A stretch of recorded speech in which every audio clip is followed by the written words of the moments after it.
من الشيطان الرجيم. بسم الله الرحمن الرحيم. الحمد لله رب العالمين، والصلاة والسلام على أشرف الأنبياء والمرسلين محمد وآله الطيبين الطاهرين المعصومين.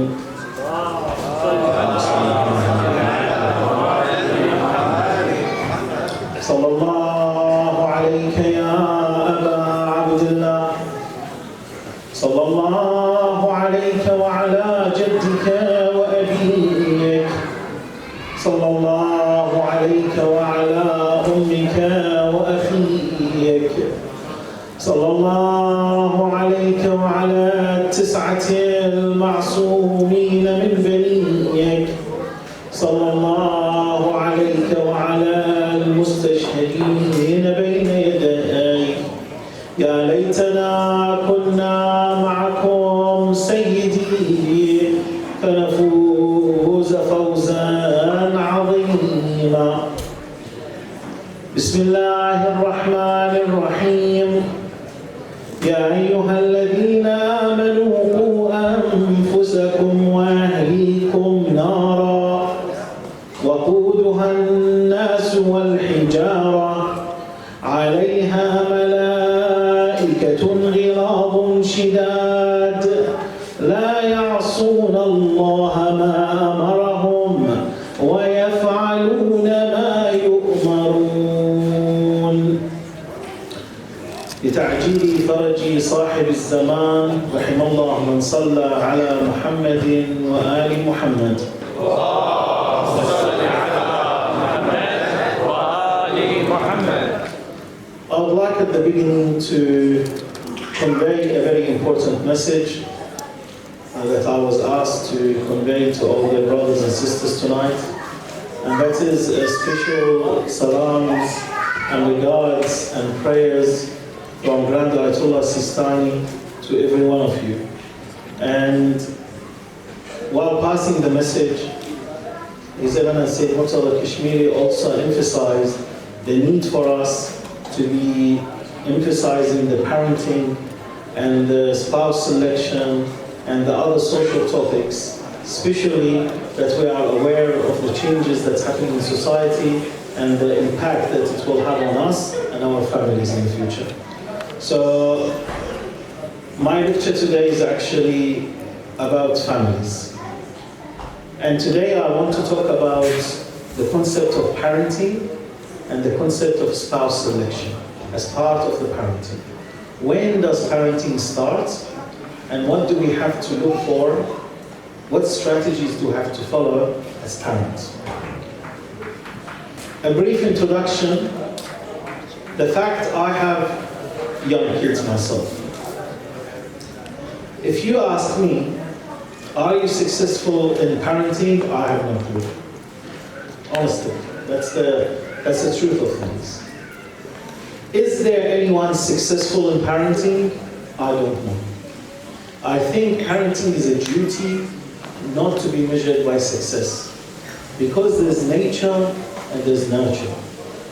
And I'm being extremely realistic and extremely practical. Nature is the genes that we pass on to our kids.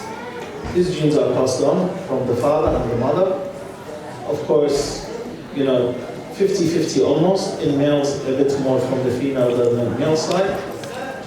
A lot of our traits, our personality, our physical features are determined by the genes that we inherit from our parents. But even if the genes carry some diseases, we know that through nurture you still can do something about it. So for example, if you have a history of family diabetes type 2, to be exact. Family diabetes type 1 is a totally different case. That's genetic, and inshallah, they're trying to find cures for it. We know that your risk of developing diabetes is very high. Or for example, certain types of cancers. Or for example, cardiac conditions. We know through your environment, through your diet, through your lifestyle, you can either delay the occurrence or avoid it altogether. So it's very important, even if we say that nature has a role to play, so even the people who argue, for example, and we're convinced by the argument, some traits or some choices or some orientation might be inherited or might be a mutation that happens. Even if it's the case, Islam still says the control of your environment, the control of your choices, the control of what you're going to do about it is still in your hands. At least you have to try your best. Now, as a parent, our duty is to try our best. There is a difference between me treating my kids as an engineering product that I'm trying to engineer, and where it is a human being that I'm trying to nurture. There's a huge difference. Quran emphasizes this. كلكم راع وكلكم مسؤول عن رعيته. Each of you is a shepherd, and each of you is responsible for his cattle. Why Allah used shepherd and He didn't use something else? He didn't say engineer your kids. He didn't say take care of your kids. He didn't say anything else, but He chose Ra', which is a shepherd. What is the duty of a shepherd? To look after the best of his cattle. What they end up, what can you do? Your best is to feed them what's the best for them. To try to teach them of which way to go through the grass. To go the valley way, not go the mountain way, because they might fall. To teach them to look out for wolves. To teach them to look out for the dog and listen to his instructions. True? It's always about doing your best so that the cattle is safe, well nurtured, so that it can be consumed also. كلكم راع. Every one of us is a shepherd. And our kids are our responsibility. But parenting doesn't mean that I come, because I know and I've seen a lot of parents, and put the blame on myself if something went wrong in the future. But at the same time, Allah holds you accountable. The effort counts. Even the end results, end of whatever way it will end. I really emphasize this because I have seen a lot of parents who lived trauma afterwards because I wasn't a good parent. If I was a good parent, my kid wasn't going to follow that path. You don't be difficult on yourself, but be accountable for your responsibility. It's a balance. And in Islam, always there's a balance. Now, if we come to our kids, two concepts are extremely important. Prevention, early intervention. Prevention, early intervention. Prevention is how can I prevent my kids to be exposed to toxins that might affect their development. Let's start with their development. It has nothing to do with religion. By the way, everything has to do with religion. But for the example's sake, because we said in the previous lectures, and that's why in the first 2-3 lectures I emphasized on wilayah, I emphasized on the relationship with Allah subhanahu wa ta'ala, because that is the basis. We believe Islam is a way of life, and I emphasize this. A lot of people use religion and then want the religion to stay at home. It's not a religion that stays at home, it's a way of life. By the way, it doesn't mean that you go and do da'wah in the middle of the Hyde Park and you think that you are being a good Muslim. Ahlul Bayt don't subscribe to that. Ahlul Bayt say, كُونُوا لَنَا دُعَاةً صَامِتِينَ. Be silent inviters towards us. How do you do it? By bringing up your kids. By teaching them how to behave like the follower of Ahlul Bayt. Imam Sadiq alayhi salam says, and I want to talk about that. Maybe I change I'll talk about this and then I will go into the example I wanted to give. Imam Sadiq alayhi salam says, if there is a town, Cardiff, and there is 100,000 inhabitants in that town, and you come and ask random people in the society, out on the streets, you ask who is the best in this town, Imam Sadiq, I'm expecting for them to say, this Jafar, this Shia, he is the best person. Alright, Imam, do you stop there? No, he goes, Wala Fadl, and he hasn't done anything. He's not doing anyone favor. This is the minimum of his duties. See, this is very important. Imam ends, Wala Fadl. He's not doing anyone a favor. He's not being like someone who's doing beyond his responsibility. He's not exceeding my expectations. So the expectation of the Imam, if there's Cardiff, and they say, who is the best community in Cardiff? They go, the Ahlul Bayt followers. Who is the best person in Cardiff? This person. Now, if we act upon that and become the best people in Cardiff, do you think our kids won't follow our steps? If they know everyone in society looks at other people as the role models for good manners, for good ethics, for good neighborhood. Now we come back to the example I wanted to give. If we come to a kid and we try to teach them the alphabet, what age do you start? Can you say, they're just kids, wait till they're teenagers? Can we do that? Will their learning as a teenager be exactly the same as when they were 4-year-olds? No one would accept it. No society on earth, no sane person on earth will tell you, no, alphabet, leave it when they're 16. Why do you, limit their playtime, all of these things? We're not saying don't have playtime, but you're saying, I want my kids to start as early as possible. Why are you teaching them alphabet? 2. 1, because you want to prevent them not following a knowledgeable path and being, suitable for a role in society in the future. Whether they want to go to uni or they want to go to a trade. You want them to be sane individual that actually is part of the fabric of society, who can contribute to their society back through either a trade that they do or a specialty that they pick up. Correct? You're preventing them from not being a participant in the society.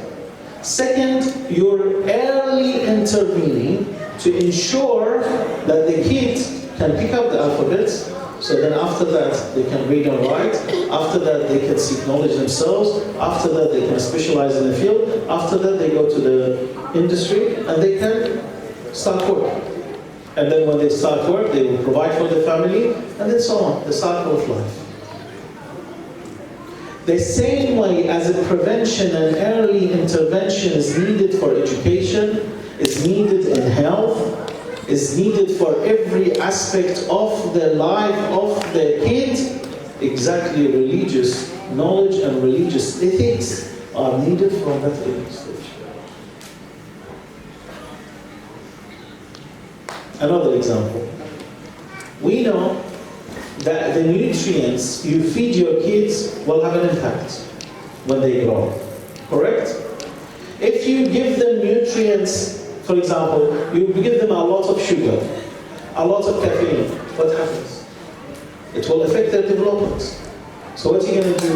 You're going to prevent them by preventing caffeine, preventing too much sugar, preventing, for example, toxins like alcohol and so on, tobacco exposure. Correct?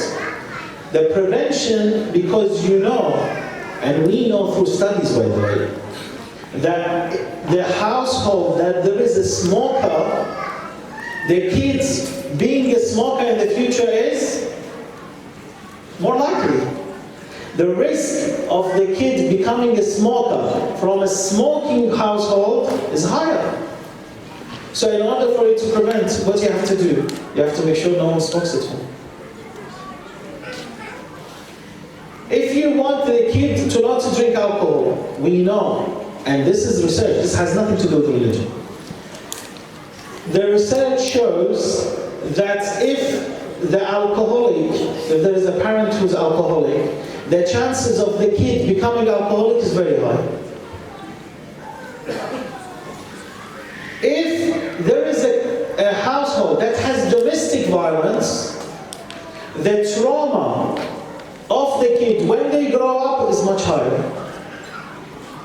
The suicide rate is much higher. If the kids live in a household that has domestic violence, when they grow up, their risk of suicide is much higher. And so on and so on and so on. And I can bring these statistics with numbers. And the good thing about statistics, they never lie. When it comes to religion, when it comes to ethics, when it comes to upbringing, it's exactly the same formula. Because it's the same. It doesn't really matter.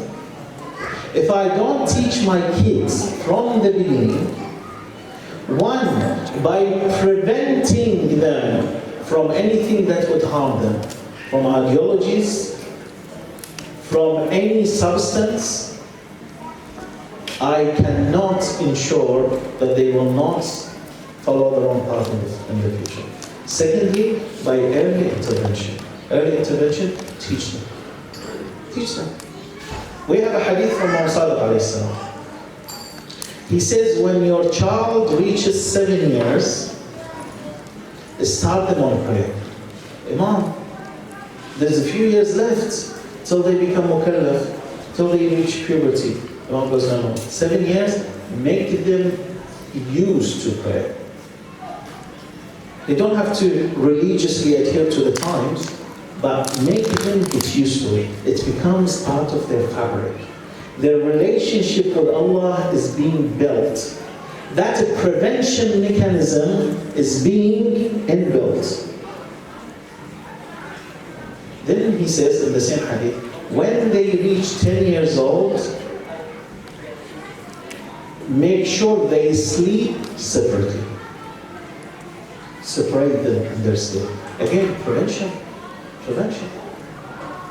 The human desire within is a God-given. No one said the human desire is wrong. We just say prevent for that human desire to be used in the wrong way. Doesn't matter boys or girls. Separate the place where they sleep. We have these in our hadith, by the way. This is not something I'm bringing up on myself. And we know that the best prevention is better than cure. Even we have a hadith like al-waqayatu khayrun min al-ilaj. Prevention is better than, it's a human concept. Imam Ali alayhi salam says it's hukuku salam. The first 7 years, leave him. See, if Ahlul Bayt emphasize 7 years, from 7 years, you have to start. It's hukuku salam. The first 7 years, let them play. Let them be creative. Let them do whatever they want. Why? Because you want them to find their feet themselves. You want them to be building that independence. You want them to be building those skills that Allah subhanahu wa ta'ala will build it in them as they grow up. اتركوه سبع وأدبوه سبع.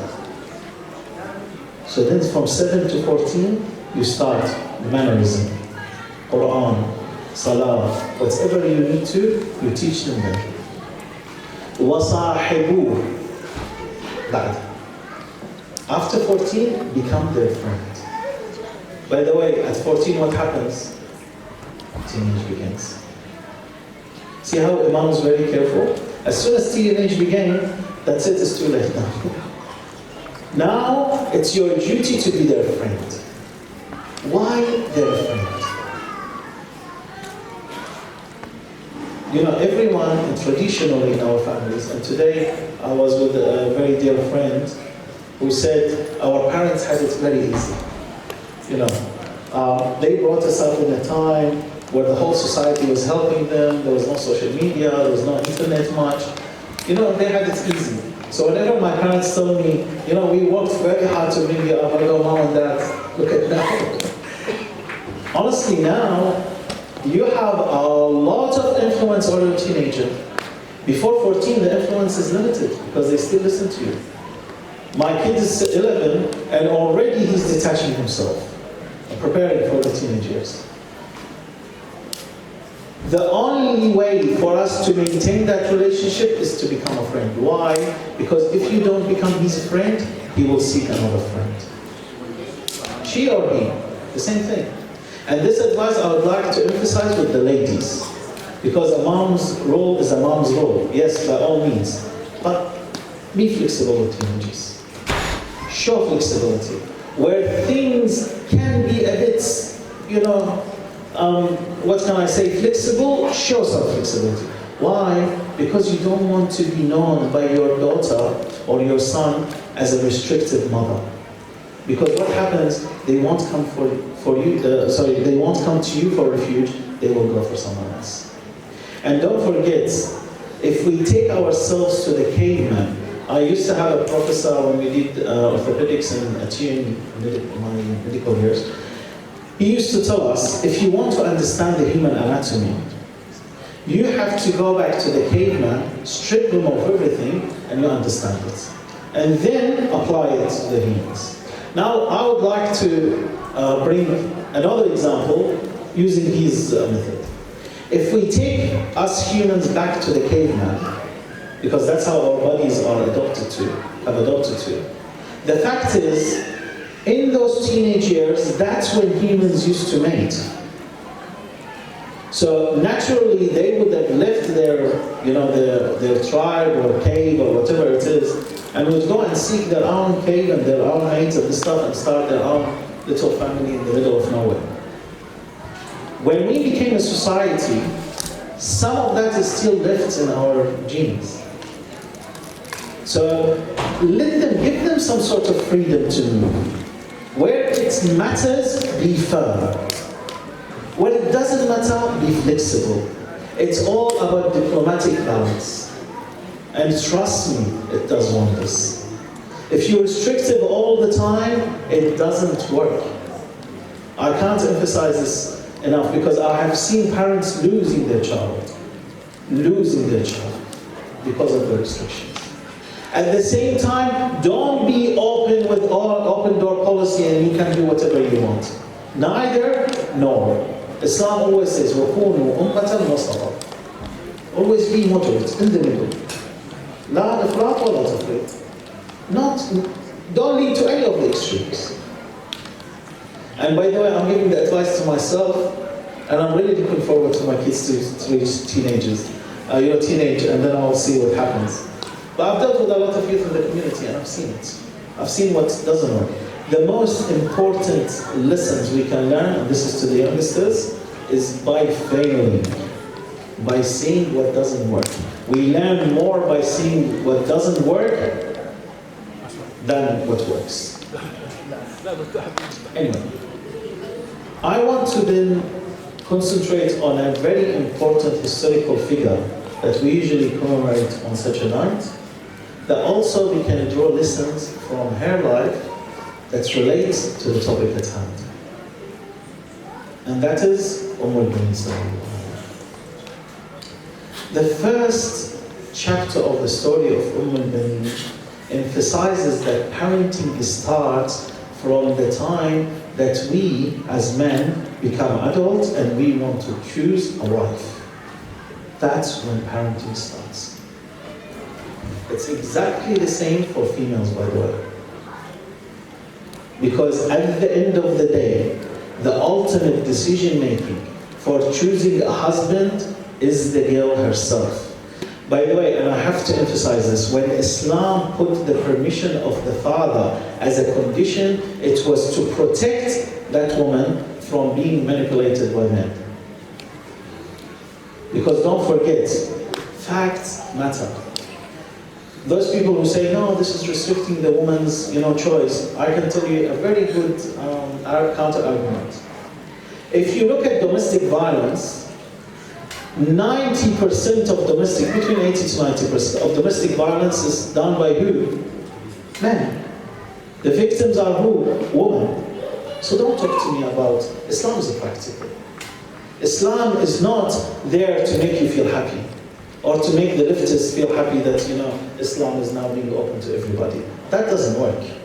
There is a formula that society has to live by, and that formula is to protect everyone. Women are vulnerable at that age group.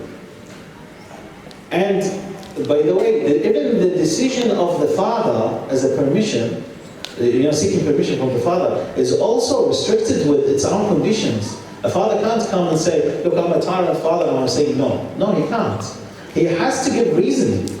If he does it because he's stubborn, or because he doesn't look after her best interest, or he doesn't, like the person, and he just, I don't like him, he doesn't look like what I want. If he does it because of no logical explanation, by the way, the woman can actually, the young girl can object to it.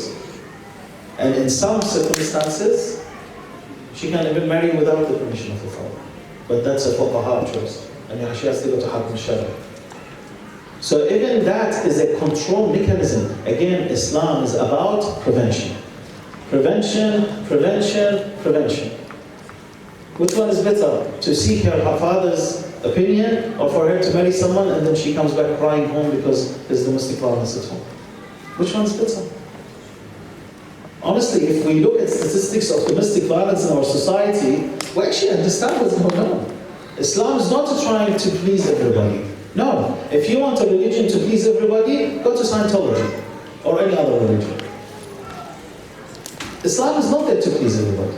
That's a fact. So we come to the parenting. It starts by choosing the right spouse. Imam Ali alayhi salam comes to his brother Aqil. He says, Aqil, I'm sorry, Sheikh, I'm going to take a bit more time, because the topic is very important to have. And it's a eve of Sunday, so tomorrow, inshallah, people don't have work, but I will adhere. Sayyid is looking at me like, yeah, I know, I will adhere to it. But it's a very important topic. Imam Ali alayhi salam comes to Aqil and says, Aqil, I want you to help me to choose a wife. Look, Imam, is there any person more knowledgeable in the entire history of the world than Ali ibn Abi Talib, other than the prophets? Why did he go to Aqil to ask him? He could say, Aqil, go to the house of Bani Kilab and choose a wife for him. Did we say, and I said I'm going to emphasize it every night, قول المعصوم وفعله وإقراره حجة. We have to learn from it. Sometimes Ahlul Bayt do things so that they can teach us. For example, if you read Dua Kumail, right? You see Dua Kumail, Imam sounds like someone who has done a lot of sin and he's repenting. Is the Imam need for repentance? Sorry? Does he need to repent, really? It's to teach us how to worship. The same way here. Imam goes to Aqil and says, I want you to choose a wife for me. Always when you're trying to choose a wife, go to a brother, go to your father, go to your friends, consult people. Love, I respect love. I admire love. But be careful, it's not just the hormones of your teenage and youth playing with your mind. You don't believe me? Go read about it. Look at the development at that stage. Read independent papers, no Islamic papers.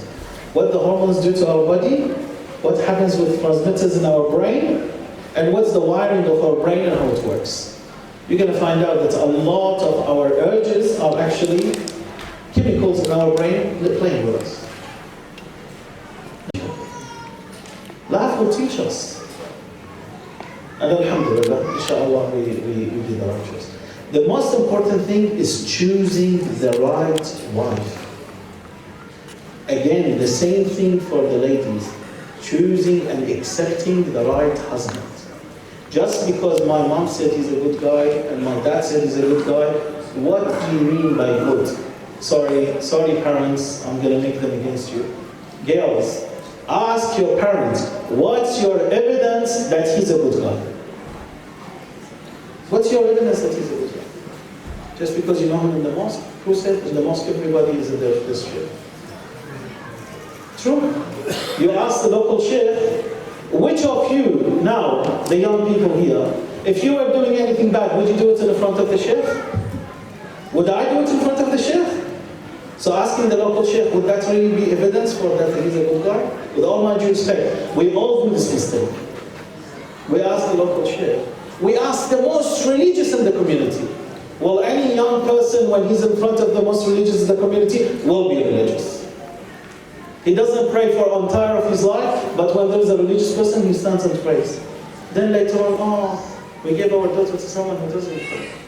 But did you ask his friends who actually go with him, at night and, they know him very well? Did you ask someone who actually has gone with him on trips? Did you ask someone who's done business with him? Did you ask someone who has worked with him? When someone applies for work and we're trying to do the HR, we ask 2 references, right? We put it as a condition they have to have been his manager. Why? Because we want to see. Not him puts his best friend. Why in marriage we ask for the best friend contact details? Don't we all do that? I'm trying to criticize our families too. I'm criticizing my own family before anyone else's, by the way. I'm not criticizing anyone. We as a community operate like this. We ask, no, don't ask the most religious. Ask the actually least religious of the community. Ask them, what do you think about this? Don't ask the most pious person. That's the mistake we all do. So girls, I want you to be aware. When your dad comes and says, Wallah, huwa al-Gaziyah, Wallah, yusalli kul yawm yabwaqta. Who told you so? His mom? The sheikh in the masjid? Of course the sheikh in the masjid is going to be. Not the sheikh is lying. Astaghfirullah, no. Hasha. So then, al-Bani salamullahi alayha, now that's it, I'm going to finish with 4 minutes. That's it. Sayyid will actually take the mic away.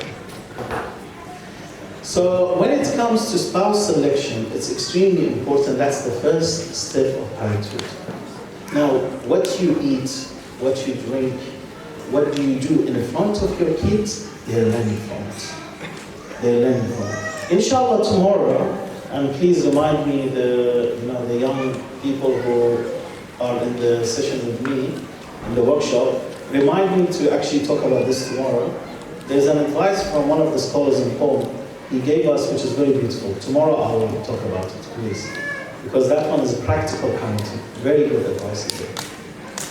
al-Bani salamullahi alayha brought Imam Ali alayhi salam 4 sons. Each of them is better than the next. And of course, the most magnificent of them all is Qamar bin Hashim al-Ansari. When they left to Karbala, she came running and encouraging, go. I actually brought you up for this day. I had you for this day. I got married for this day. I served in the house of Ali for this day. That's why in Bani we have a lot to learn from her. The wilayah she has. She wasn't looking, I'm sacrificing 4 of my sons. She was looking at what responsibility and accountability do I have. She encourages them, they leave with Imam Hussein. After a while, a rider enters Medina. He goes, Ya ahla Yathrib la muqama lakum biha. Ya ahla Yathrib la muqama lakum biha. قتل الحسين فأدمعي مدرار الجسم منه مضرج في كربلاء والرأس منه على القناة يدار. All the people of Yathrib, all people of Medina, you have no place in it anymore. Hussein has been killed. His body is on the soil of Karbala, while his head is being paraded over the lands. All the people of Medina come running. everyone is crying. Actually, the narrator, he says that day when Bishr came into Medina was equivalent to the day that the news of the passing of the Prophet ﷺ was spread. People started running from everywhere. Suddenly Bishr sees an old lady walking towards him. She had a toddler on her shoulder, coming towards him. People made way for her. She reached him. She said, Ya Bishr, akhbarni an waladi al-Husayn. Tell me about my son Hussein. He looks around and goes, who's this woman? They say it's al-Baneen. He feels very sad about it. He goes, Ajarakillah fi ibniki Ja'far. Ajarakillah bi ibniki Ja'far. She said, Ja'far goes sacrifice for Hussein. Tell me about my son Hussein. He goes, Ajarakillah bi ibniki Abdullah. She goes, I don't care about Abdullah. Tell me about my son Hussein. He goes, Ajarakillah bi ibniki Uthman. She goes, Uthman goes for sacrifice for Hussein. Tell me about my beloved Hussein. He goes, Ajarakillah bi Abil Fadl al-Abbas. At that moment, she drops the toddler from her shoulder. She falls down to the ground. She goes, oh Bishr, you've torn my heart apart. Tell me about my beloved Hussein. He says, Ajarakillah bibnik al-Hussein. She started screaming, Wa Husayna, Wa Husayna, Wa walada. And the first Majlis for Imam Hussein outside of Sham was held by al-Baneen at that day. And she continued going every day to Baqi'. She is the first to write poetry and to recite it in public for Imam Hussein alayhi salam. So even till today, we remember Imam Hussein and we write our poetry and recite it because of al-Baneen. May Allah subhanahu wa ta'ala gives us the strength of al-Baneen and being good parents, that we inshallah have our kids ready for the reappearance of our Imam, and inshallah we welcome him with a loud salawat.